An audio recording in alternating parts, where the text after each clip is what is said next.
And the actual program will start in 10 minutes. My name is Kurt Hegland. I will be your host this evening. And before we get going, I just thought I'd share just a little thought with you. Does anybody know what kind of computer sings? Adele. So sit back, relax, and we'll get to the meat of the program in about 10 minutes.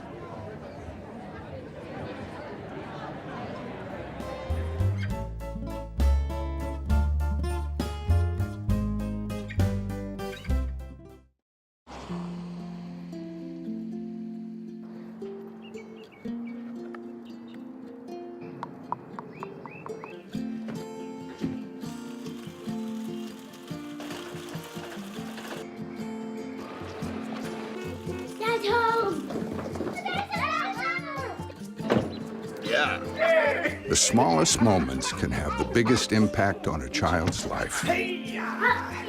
Take time to be a dad today.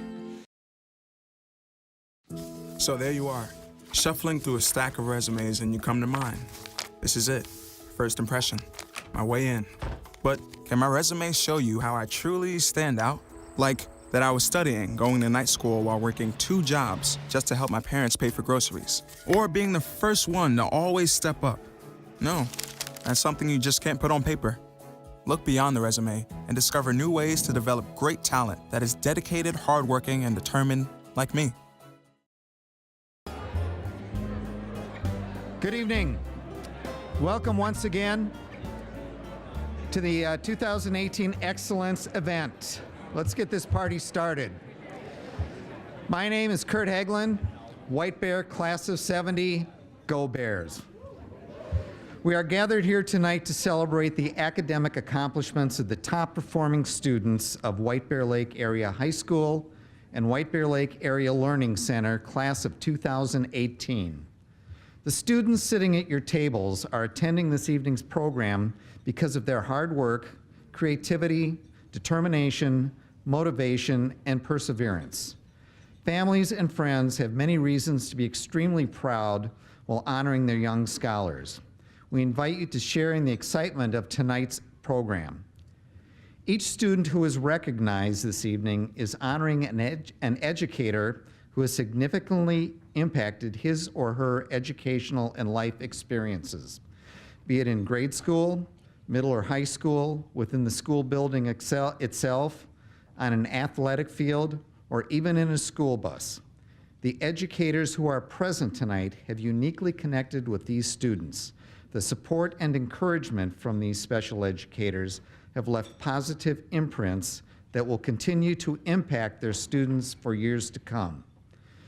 The word educator encompasses our administrators, teachers, specialists, support staff, coaches, food service workers, and bus drivers.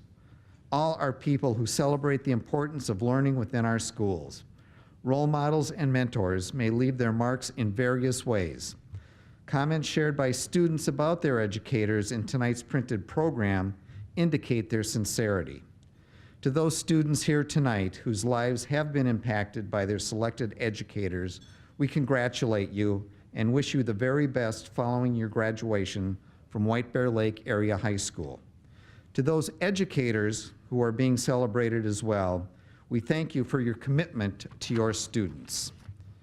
Now, the Excellence Event thanks all our sponsors, individuals, businesses, and service organizations for their financial support. Those of you who have presented financial support for the Excellence Event, including at the gold, silver, and bronze levels, are noted in the recognition page at the back of your program.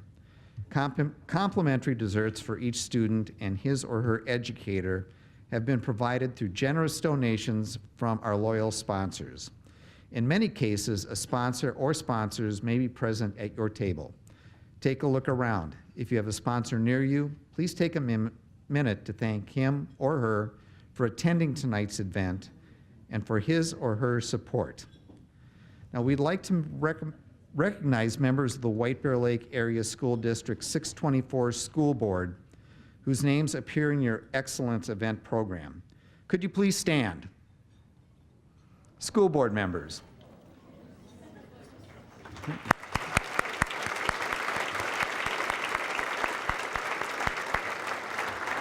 Thank you very much.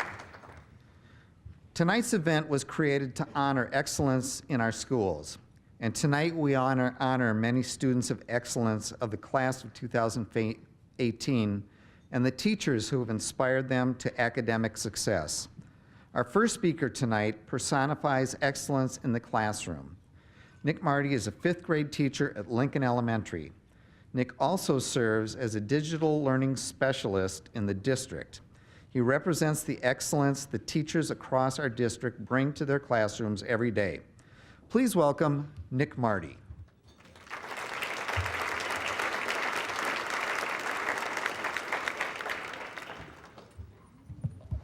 All right, thank you so much. Oh, a night like this just makes me smile. The chance to celebrate teachers, students, that connection, that relationship is pretty special. I grew up in a house with an educator and know firsthand the hard work that the really good teachers put in each and every day. I have vivid memories of my kindergarten teaching mother and how she would stress out at night over why one of her kindergartners couldn't read. Or she would scavenge through my old action figures to find the one Spider-Man toy so that she could give it to a boy in her classroom who had just moved from a different country. I remember her loading me in the car, driving to the house, and without being able to speak a word back and forth to one another, the little boy kissing the Spider-Man action figure, and that connection had begun. Now, sometimes the right teacher is all it really takes to kind of change your outlook on school and your future. We come to school for the knowledge, but it's often the relationships that drive the learning. I've told this story before, so if you've heard it, if you've heard it before, I apologize, but it kind of just fits the theme of the evening. But I'm from a small town, and in my town, elementary school ran from kindergarten through 6th grade.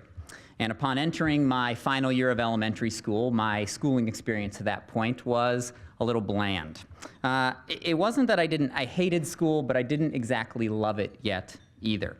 And that was mostly because school was hard for me. Doing school was hard for me. I was extremely fidgety, as you can see up here. I struggle with some of that. I was talkative, and I really struggled to focus in any sort of sitting environment. And then I also kind of had my own opinions on a lot of things. For example, in 3rd grade, I refused to do any of my Friday spelling tests for about half a school year. Now, a little background, we would do a pre-test on Monday, and no matter if you got the words right or wrong, on Friday you would have to take the test again. Now, I struggled with the concept of this. Why should I have to do the test again if I had already shown that I knew the words? So, when Friday came around, I would only put down the words that I had gotten wrong on Monday. If I had gotten them all wrong, or all right on Monday, I would simply write, I spelled them all right on Monday. One word on each blank to make sure I filled up the 7 slots that I needed. I was a kid that always needed purpose behind everything I did. I needed it to have meaning to me. And I got to a point where I was just kind of accepting school was this daily chore that was just filled with busy work. And that was until I got to 6th grade. In 6th grade, I was lucky enough to have a teacher named Mr. Johnson. Mr. Johnson was a man who was known for running a really tight ship in his classroom, which is, I think, why I was placed in there. He was also known for his really killer Tom Selleck mustache, but that was just a bonus, I think.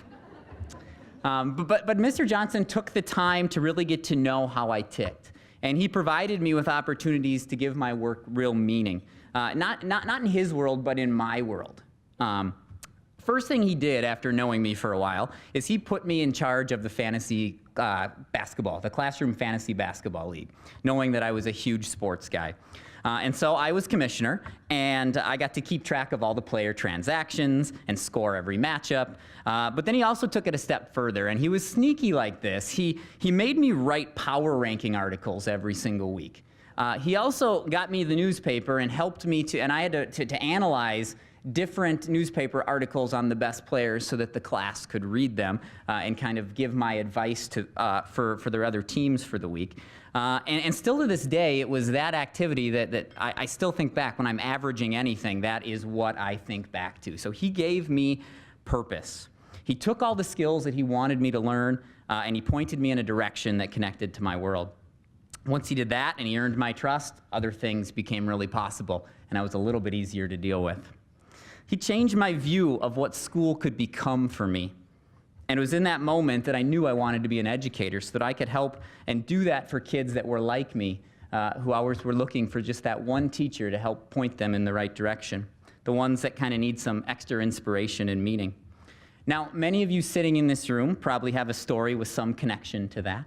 A story of a teacher who connected with you, who made learning an unforgettable experience. And for the seniors in the room, it's probably the person who's sitting at the table with you. I want to first say thank you to all the educators here tonight. You're amazing, and I'm so glad you're getting the recognition you deserve. And to the seniors here, remember these people sitting next to you and honor them by taking the lessons that they've taught you and go out into this world and do some great things. So thank you so much for your time. Enjoy your evening, and thank you so much.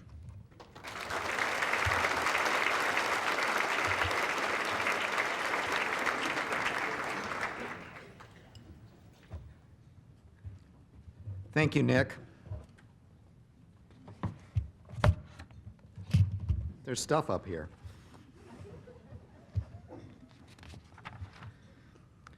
Next, I'd like to introduce our first student speaker, Tessa Anderson, who will reflect on scholarship and responsibility. Tessa has been involved with activities such as Fellowship of Christian Athletes, Link Crew, soccer, and basketball. Highlights during high school years were her selection of captain for soccer and basketball and coordinating the R Word campaign. She has been accepted to Bethel University, where she will study international relations with an emphasis in pre-law. Tessa Anderson.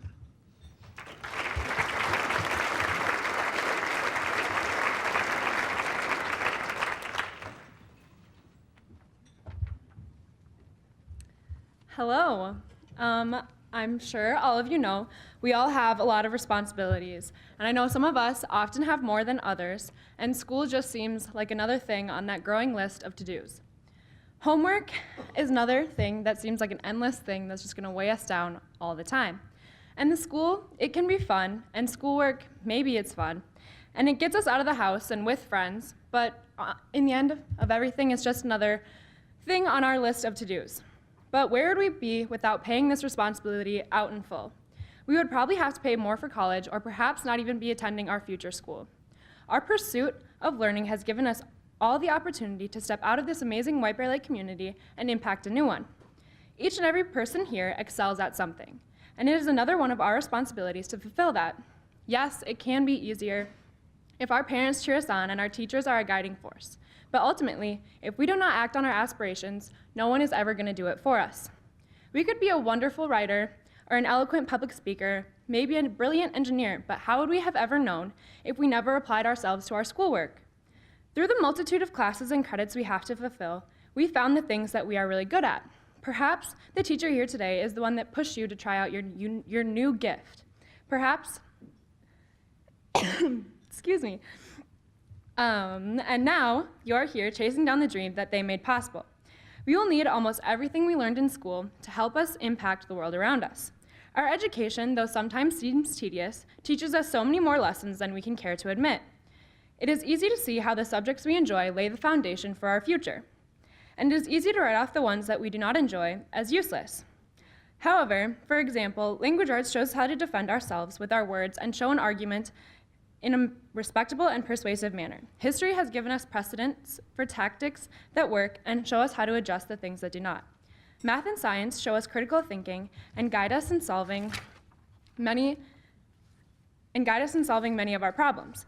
And many of us here are involved in various extracurricular activities that have given us the perfect opportunity to support and serve others, to show our dedication to these activities as well as to our academics. Our pursuit of education and our other pastimes shows others that you do not have to choose between band, sports, theater, student council, etc., and school. You can pursue and excel in all of them. Our humility and willingness to serve those who need our help speaks louder than our grade point average. Caring about the success of others may be the push that they needed to pursue the responsibility to learn. Caring about other people and their education is an important trait that will help our community to grow. The love of and fulfillment of our own passions and scholarships has a great effect on the people around us. This humble pursuit shows that hard work and responsibility can get you ahead in life, no matter where we come from, who we are friends with, or what we look like. Where we are now is only the beginning of the journey that leads to wherever we want to go. That freedom is only possible through our dedication to the responsibility of our education. Reflecting on all the amazing, passionate people here today, I cannot help but wonder where we will end up. What is our contribution to America going to be? What problems are we going to solve? What discoveries will we make? What will be our legacy for this community and for this country? Our pursuit of education has already brought us so far. Never forget that dedication carries you. Success is no accident. It is hard work, perseverance, learning, studying, sacrifice, and most of all, loving what you do.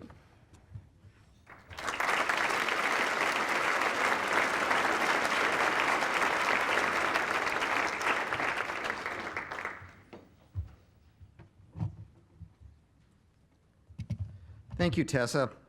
Our next speaker, Meghan Gamrad, will consider the importance of education. Meghan has excelled in a variety of activities during her time in White Bear Lake.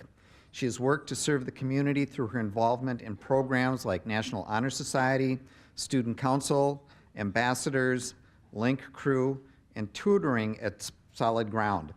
Meghan has been accepted to Carroll University, where she will major in actuarial science. Meghan.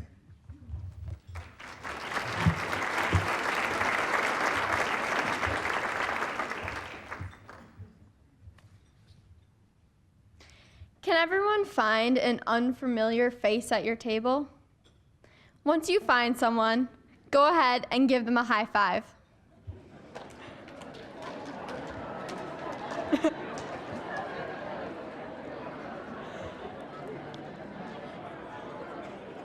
I know this might have made you feel slightly uncomfortable or nervous, but that is exactly why we are here tonight. We are here to celebrate all the times that education made us feel uncomfortable. These are the times that have helped us to grow and enhance our learning. We have learned that by putting ourselves into uncomfortable situations, we will be able to extend our comfort zone. By extending our comfort zone, we are able to learn ways about life that we would not have been able to learn otherwise. After all, that is exactly what education is about. My first day of kindergarten, I was walking down the hall. I saw the tall ceilings and the long hallway, and I was grasping my mother's hand. I was approaching my classroom door, and all I saw were the alphabet, numbers, and colors filling the walls. Before I could take it all in, my mom was leaving me. I was stranded for the next 4 hours with 22 other students and only one adult. I had no idea how I was going to make it through. These are some of the uncomfortable situations we might have been faced with.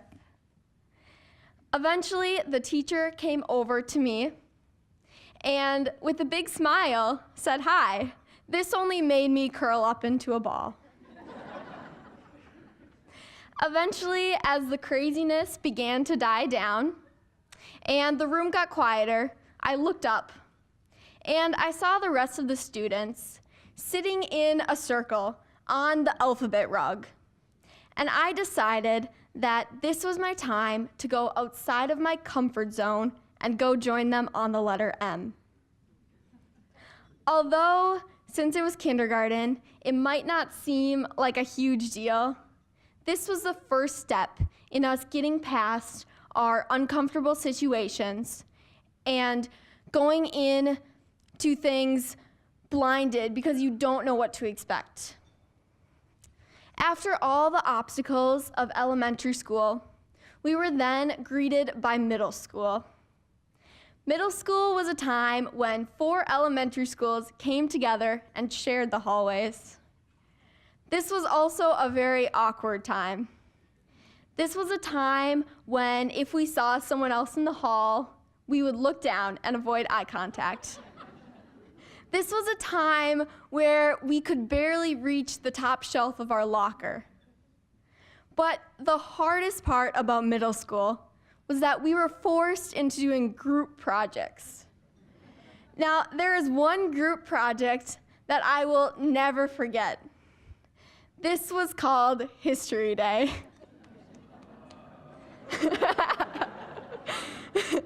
Now, at this time, all my friends had been paired up with one another. So I had no idea if I should just do the project on my own or approach someone else to work with. Eventually, I decided to go outside my comfort zone and ask someone else. I decided to ask the girl in my first hour biology class that I sat next to. As I approached her, she was wearing a neon pink shirt and had a smile that was filled with braces with teal bands on them. Where's Kaylee? And this was Kaylee.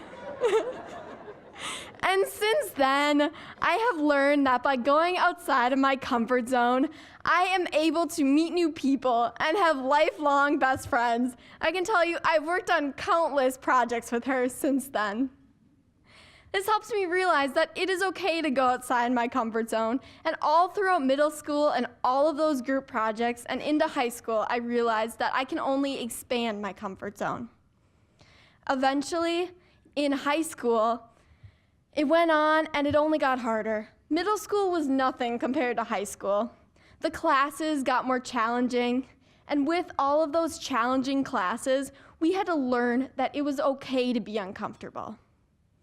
Some of the classes, like Mr. C's chemistry class, we learned thermodynamics. See, when we first started learning this, we had no idea whether a reaction was exothermic, endothermic, or the Q values. But eventually, we learned that by putting ourselves in an uncomfortable situation, we could learn how and why. Another example of this is in math, when we see these equations with multiple variables and we have no idea how to solve for x. Eventually, we learn how. Another example of this is 11th grade language arts, when we're reading Shakespeare, and he keeps using the terms thou, thy, and thee, and we have no idea what the difference between them are. But eventually, by putting ourselves in these uncomfortable situations, we are able to learn. In all of those cases, we could have looked in the back of textbooks, or looked on answer keys online, or even copied someone else's paper, but that would not have made us learn. We realized that what made us learn is putting in the work and learning why, and education has pushed us to do this.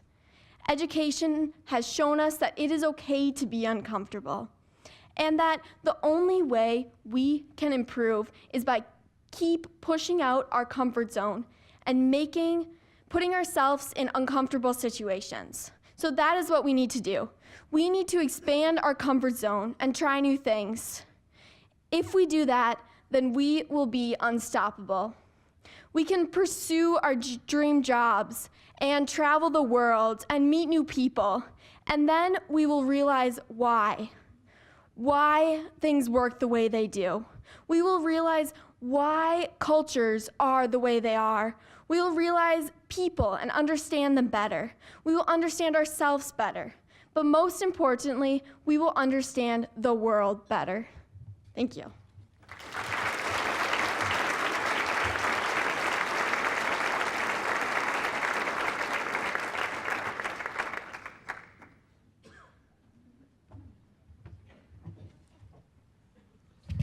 Thank you, Meghan. Well, it's my pleasure to introduce our honored alumnus speaker, Patty Hall. Patty is a 1966 graduate of White Bear Lake Senior High School, back when it was Now it's North Campus, but back then it was the high school. It was the only high school in White Bear Lake area, and it was round, which made it really cool. She was active in GAA, or the Girls Athletic Association. For many female high school athletes before Title IX was passed by Congress in 1972, GAA provided the best opportunities to participate in organized team sports. Patty also had a lovely singing voice and participated in one of the high school choirs under the direction of one of Ms. Dimet's predecessors, Mr. Bud Engen. Blessed with an infectious personality and quite the surplus of school spirit, Patty cheered for our Bears sports teams as a member of the cheerleading team. Go Bears! And Patty graduated in the spring of 1966 and went on to a lifetime of serving others. Today, Patty is the president of H2O for Life. It's a 501c3 nonprofit organization dedicated to addressing water and water shortage issues throughout the world. Patty Fleming Hall, welcome back.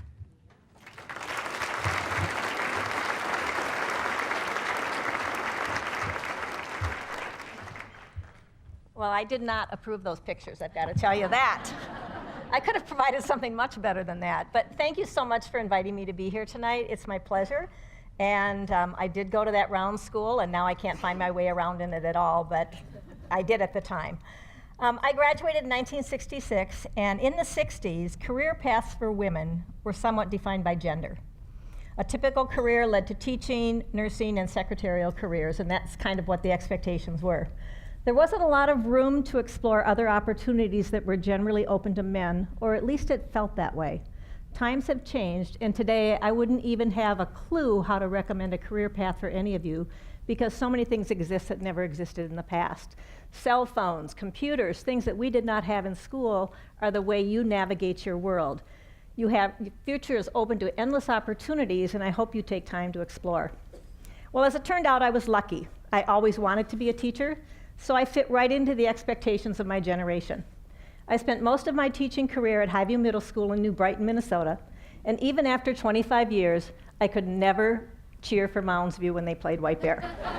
Just couldn't do it. And I still won't cheer for them. Early in my career, I was a physical education teacher, but most of my years were spent teaching students with disabilities. I was never one to be content with the status quo. My family has a long history of people who ardently believed in social justice and advocated for change. My father, who would have been homeless in high school if not for a high school friend and a family, graduated as president of his class and was inducted into the White Bear Hall of Fame, which was one of his greatest honors at the time. He became an attorney in White Bear Lake, first person in his family to go to college, and was really engaged in community service. My grandmother at the time, this is a long time ago, I'm pretty old, my grandmother was on a TV show. She hosted a TV show, and she also wrote in a local newspaper, and that was not done at the time. And my mom, who was a stay-at-home mom, was our social justice monitor and always made sure we knew what issues and what things needed our attention. My first teaching experience with students with disabilities was at a segregated special education wing located in Centerville. Our students sometimes shared recess with typical kids, but we had separate tables in the lunchroom, separate hallway, and there was not much of interaction with mainstream schools. Many of my students were very capable, and they were missing out on the richness of social interactions and opportunities provided by typical school classrooms. With a few years under my belt, I just felt there must be a better way to include our students in typical school culture. After all, someday, these students were going to need to navigate outside of a segregated school setting and become part of a broader community. They needed to be equipped with necessary social and educational skills that can only be learned through interactions with others. Together with my longtime friend, Teresa Dupre, who's now school superintendent in Rush City, we authored a proposal to the Department of Education asking for funding to allow us to place our second, third, and fourth grade students into typical classrooms. We were disruptors of the time. The day we went to present our grant to the Department of Education, Teresa and I stepped on the elevator and looked down at our feet and noticed that we both had on identical fuchsia shoes from Target. It was really a great first impression. But however, we must have been convincing, or perhaps we just wore them down, because we did get the grant, and we spent the next 4 to 5 years working to develop a model inclusion program for elementary students that we shared through teacher training statewide. We were pioneers who helped change the way many special education students were educated. Had we been content to just do our job and maintain the status quo, because that was the way it had always been done, I believe that the spark that we helped start would have been delayed. I think that helped me learn to look for innovative solutions that can change things for the better, and more importantly, not to be afraid to try something that was different. Fast forward 20 plus years to 2006. I was winding down my teaching career and had a few years remaining before I planned to retire. My family had been traveling to Kenya for 10 years previously, and we had a love for Kenya and the Kenyan communities we visited. The summer of 2006, I was planning for the upcoming school year, and I received an email from a longtime Kenyan friend, Christopher Matuku. Chris had been our family friend and trusted driver on all of our Kenyan adventures for many years. His email stated, "Our children are dying because they don't have any water. Do you know anybody who could help us?" It stopped me because I thought they didn't have any access to water. It was a heart-stopping email. I had been to this village, I'd met his children, I'd met other people in the community, and I just couldn't imagine that these beautiful children were dying for something that I took for granted, water. My first reaction for this request, however, was to say, no, how could I not do this? Because it seemed very daunting and difficult. But then a phrase went through my mind that I'd heard many times, if not me, then who? And if not now, then when? And I thought of the 800 middle school kids that I had at Highview Middle School, who had always been interested in the stories I told about the Kenyan culture, and thought, what if we could raise those funds and help that community have access to water? Well, we did it, and it was a magical year. Was it challenging? You bet. It hadn't been done in a school before to raise funds that's sent over to a global project, in my knowledge. And it was just a lot of finagling to get that done. But that year had so much impact, not only on the students in my classroom and the teachers in my school, but the impact on a faraway community that received access to plentiful water outweighed all my reservations of ever doing that. Highview raised $13,000 to assist Kathungu Village to have a water project. I visited it last February, and 11 years later, it is still thriving and the community is thriving. So I'm very proud of those students and teachers who took on the challenge and changed the lives for thousands of people. I figured I was one and done. I had no thoughts or intentions of searching for another global water project, but sometimes life is serendipitous. And I met a man, David Douglas, who was fascinated by the work of youth. He could not believe that students could accomplish this. He asked me if I could find him 10 US school partners because he had 10 schools that desperately needed water.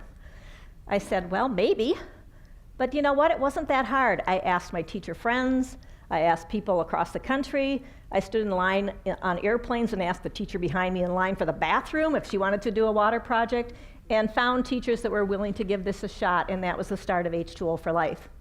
Today, more than 1,000 schools around the world have access to clean water and sanitation due to the actions of youth.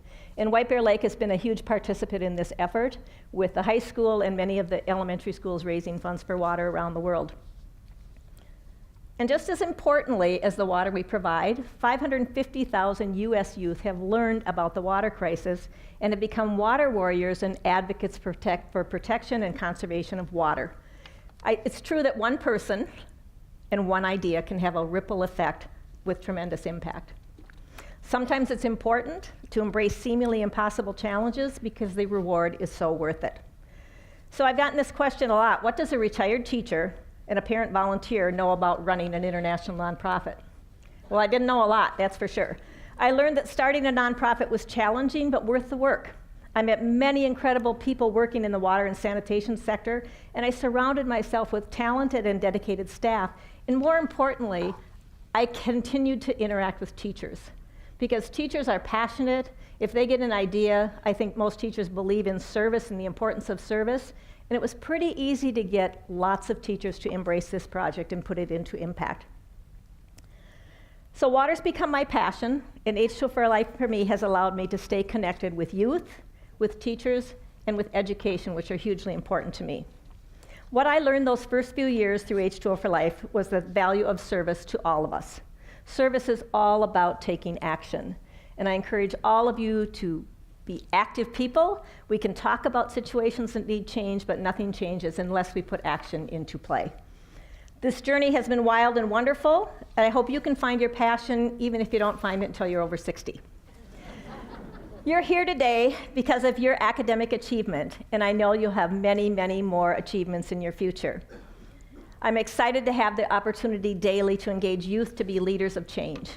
Youth in the United States are 25% of our population. We can't wait for them to get older to change things. Youth need to be the change makers of today. And I had a friend say to me recently, and I'm sure you'll understand this, he said, never get in the way of 1 million youth with cell phones who are ticked off, because they will start a movement. And I think that's so true, and all of you have so much talent and so much energy. And I think the things that are great about kids is that you're wired differently. You're risk takers. You're not afraid to fail, and you're not afraid to try something different. So make sure you add that in as you head off to your next career. In closing, life has a purpose. Find yours. Your story is important. Your dreams count. I hope you follow your dream, even if it takes a lifetime. Your voice matters. Speak out. You need to be heard. And you were born to make a difference. When I look at you, I have hope for our future. As Nelson Mandela stated, sometimes it falls on a generation to be great. You can be that generation. Thank you.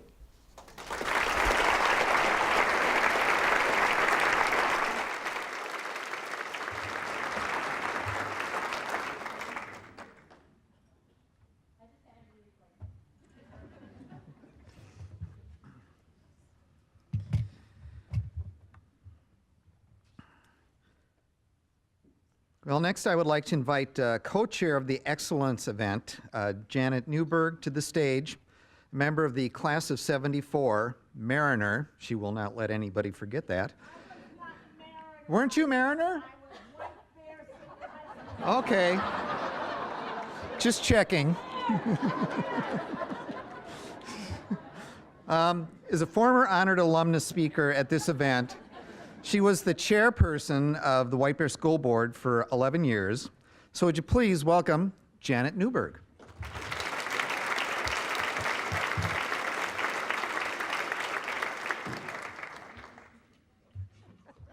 Mariner was that fish school. So, ooh. All right, we will now begin the main event, which is the recognition of our fabulous students and our wonderful educators.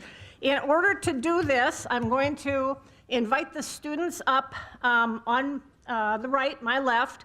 You should line up alphabetically by your last name. The educators, please come up to the left, my right. You have a tougher job. You are to line up alphabetically by your student's last name. So when you vote, please come on up. When you're all set, we'll begin.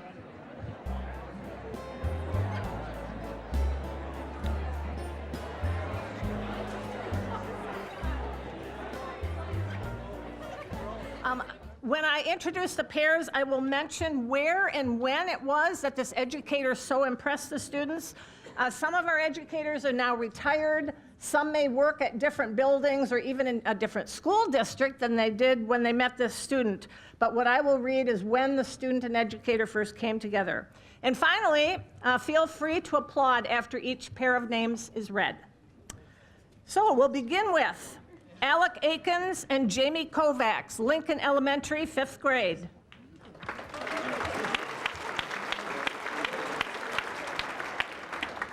Denton Anderson, Philip Wacker, South Campus, Physics.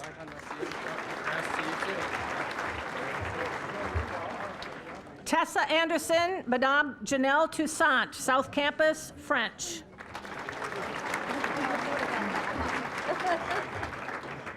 Samuel Andress and Michael Andress. It's been his whole life because Michael is his dad.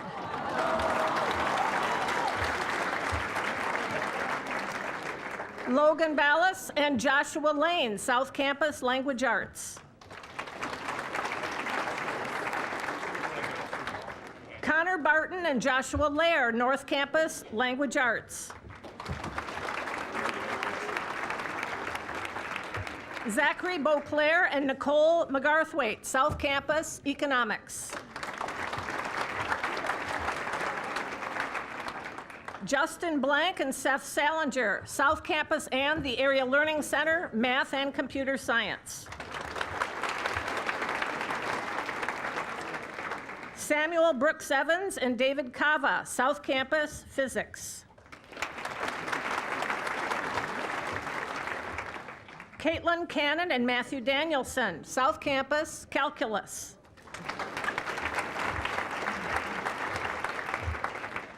Meghan Crompton and Brietta Hutson, South Campus, Statistics.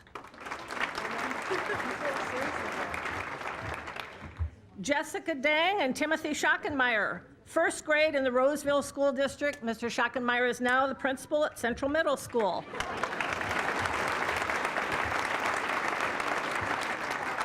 Haley Darling and Madame Cara Martinson, Sunrise and Central, French.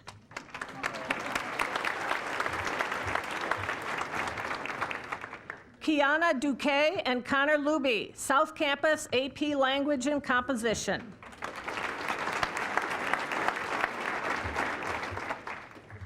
Jacob Dumas and Kelly Knutson, South Campus, Business Education.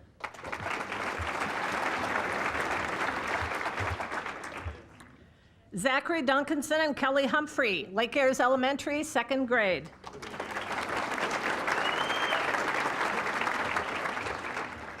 Kennedy Elholm and Kirk Johnson, North Campus, Biology.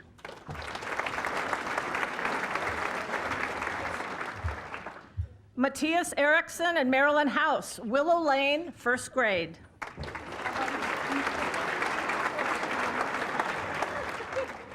Logan Fike and Laura Bege, Lake Ayres Elementary, second grade.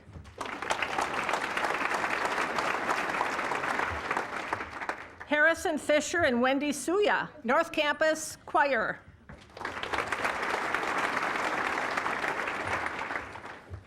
Meghan Gamrad and Jennifer Kirkham, South Campus, Language Arts.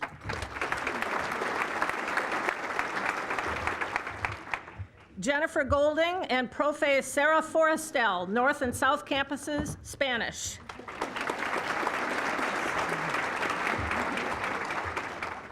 Ksenia Golova and Robert Anderson, South Campus, Language Arts.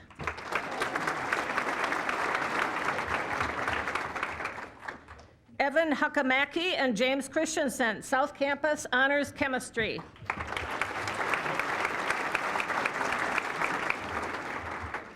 Mitchell Hansen and Shauna Bowl, South Campus, Language Arts.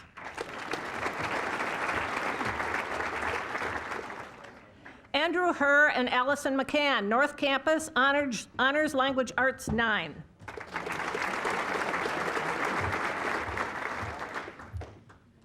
Rachel Heinecker and Nancy Thome, Lincoln Elementary, 5th grade.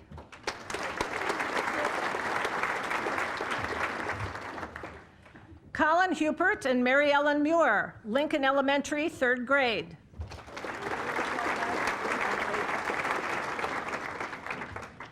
Daniel Johnson and Aaron Sinan, Central, Science.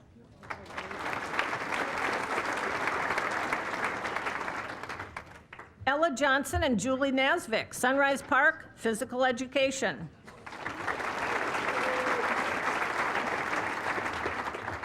Kennedy Kapisak and Sadie Johnson, South Campus, FACS.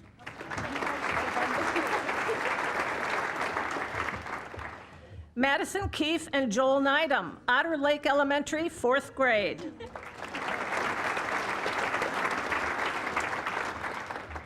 Cami Kendall and Hui Shu, South Campus, Chinese.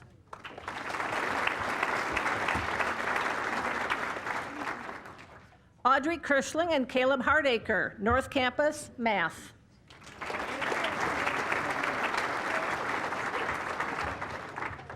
Orion Knutson and Profe Kari Sundberg, South Campus, Spanish.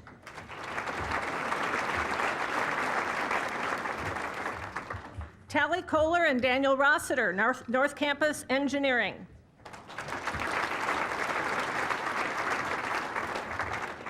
Abigail Christensen and Pam Ellis, Lake Ayres Elementary, 3rd grade.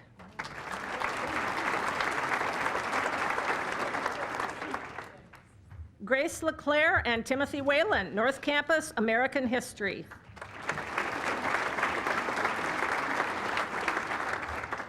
Elizabeth Lilligren and Michael Selb, Otter Lake Elementary, 5th grade.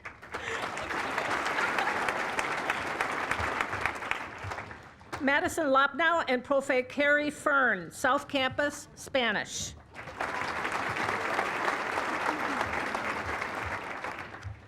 Madeline Massa and Ben Craig, Area Learning Center, American Government, Anthropology, and Economics. Rhiannon McCarty and Jacob Montgomery, South Campus, Human Anatomy.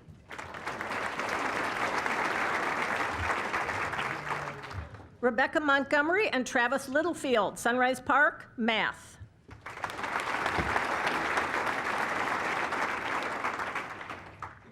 Kyle Neuendorf and Robert Hannigan, South Campus, Social Studies.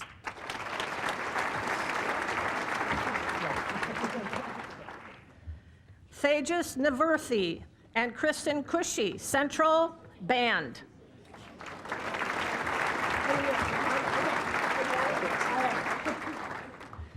Losha Olson and Leanne Burris, Area Learning Center, Social Studies.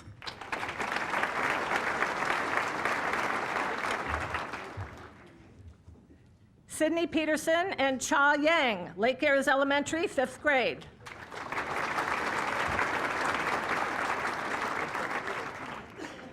Ashley Renstead and Sarah Paul, District Center. Ms. Paul is the Assistant Superintendent.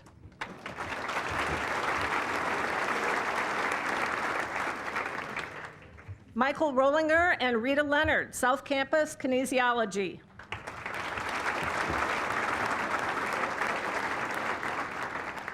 Catherine Roosh and Shannon Anderson, South Campus, Band.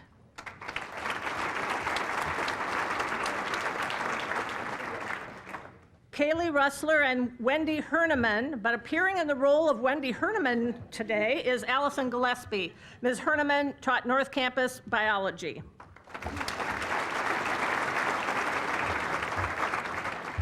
Sydney Sather and Michelle Norcross, Area Learning Center, Language Arts.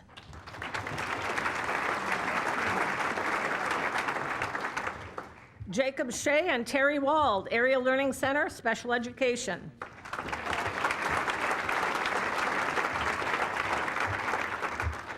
Scott Shield and Kelly Barkvey, Vadnais Heights Elementary, 5th grade.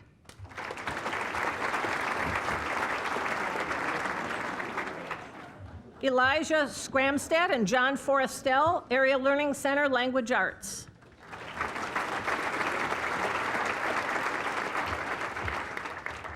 Brooklyn Spees and Cameron Malum, South Campus, Government.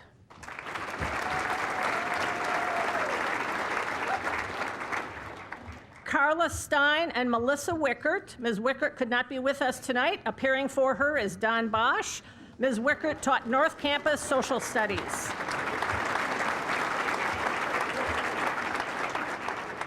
Carl Stein and Delroy Nyreen, North and South Campuses, Technology Education.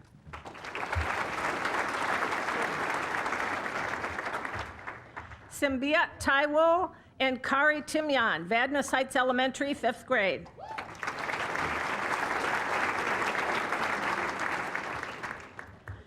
Kelly Tessier and Profe Shannon Trikel, North Campus, Spanish.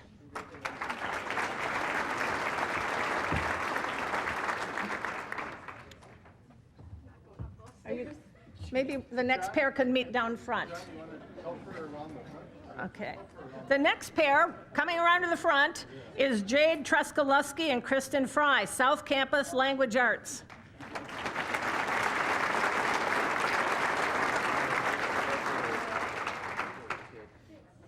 Kennedy Cheetah and Michael Mosted, South Campus Science.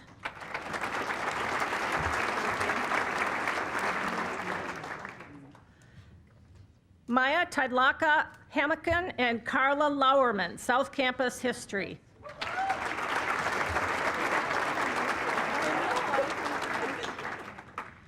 Jonathan Vang and Malia Yang Zhang.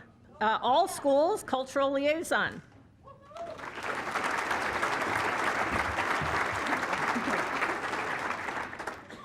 Claudia Verkirky and Susan Stefan, South Campus Pre-Calculus.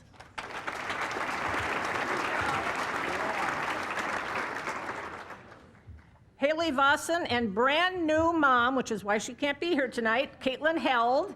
Appearing for Ms. Held is Nick Marty, our Teacher of the Year. Katelyn Held teaches North Campus Language Arts.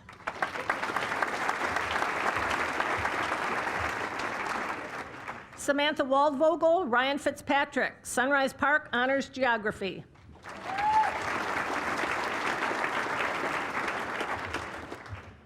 Matthew Weinberger and Tony Walfort, North Campus AP US History.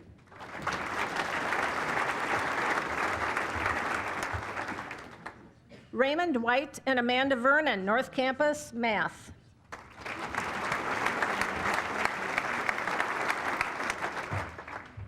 Isaac Zhang and Stephanie Kerbage, South Campus Social Studies.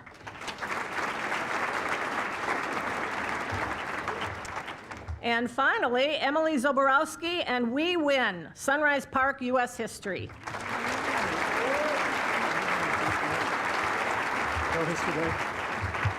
And let's give one final round of applause for everybody who was honored tonight.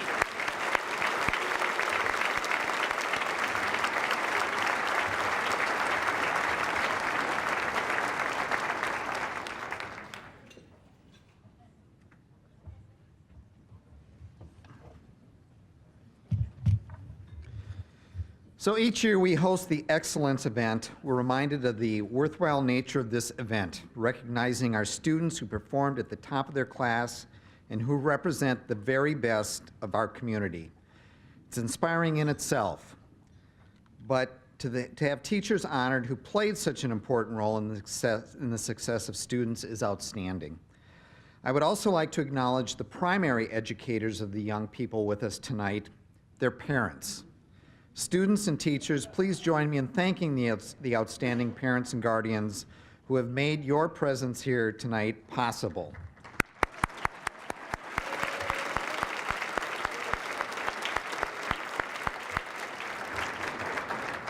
As we wrap up tonight, I'd like to acknowledge individuals and organizations who have made tonight possible.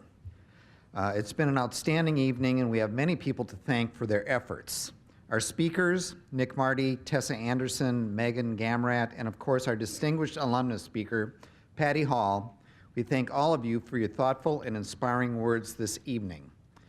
Again, this night is made possible by the generosity of our sponsors, the individuals, businesses, and organizations who provide the financial support to make this event occur each year. You'll find all of our sponsors on the second to the last page of your program. So thank you for joining us tonight, and to our graduates, I would just like to offer just a little thought here.